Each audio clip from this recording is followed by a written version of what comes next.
Around 3 years ago, when I first started making video games, I used to believe there were two different types of game developers. On the one side, you have these developers chasing commercial success, and on the other side, there's hobbyists who just make games for fun. While this might be true for most developers, I've come to realize having these stereotypes is actually quite harmful. I recently uploaded this unscripted video ranting about game development on YouTube, and I was blown away by the amount of people who had the exact same frustrations. I read through hundreds of comments, but there were a few which really struck a chord with me, and not for a good reason.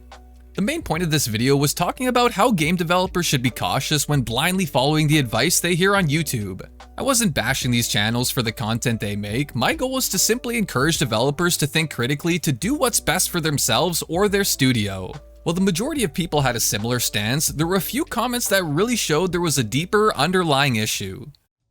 One of the comments wrote, "This sounds more like you're just getting annoyed at those videos not meant for you. Those kinds of videos are meant for people who are trying to get into indie dev as a business, not the hobbyist type like this video is geared towards that don't care about the money aspect. If you want more, just start making games. Who cares about the wishlist, sales, etc. Content like this video? That stuff also exists just as much on YouTube."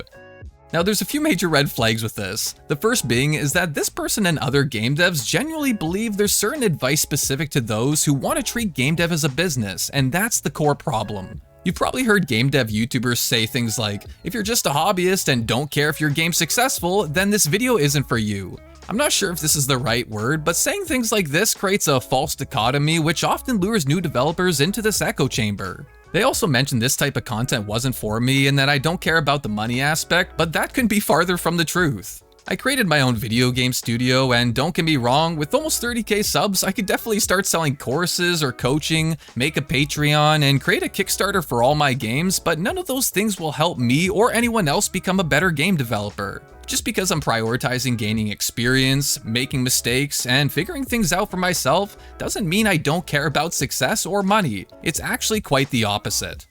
I might be stupid for having this mentality, but I have a very different set of values when it comes to things like this. Whether you treat game development as a business or make games as a hobby, success is never guaranteed, so why not just enjoy the process? I can't explain how many times I've read comments on videos from developers saying they did everything correctly, but their game still failed. Not to sound like an asshole, but having expectations like this really takes away from the bigger picture. When you care more about the results over the progress you make, this is often the reason why so many game developers give up after publishing their first game.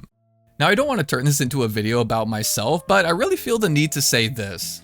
I was told I shouldn't make puzzle games because they don't sell, but I made Puttler and it allowed me to go full time. I was told our store page needed a trailer and GIFs, but my upcoming game, Desktropolis, currently has 7,000 wishlists without either, and we now have an extra marketing bullet. I was told you needed to localize your game to support different languages, but we released Puttler in English only and it sold thousands of copies. I was told we needed to make a demo and join Steam Next Fest to get feedback and wishlists, but we never did any of that and we still got over 200 reviews with 95% positive. Could we have done things better? Absolutely, but that's a part of the process for us to figure out.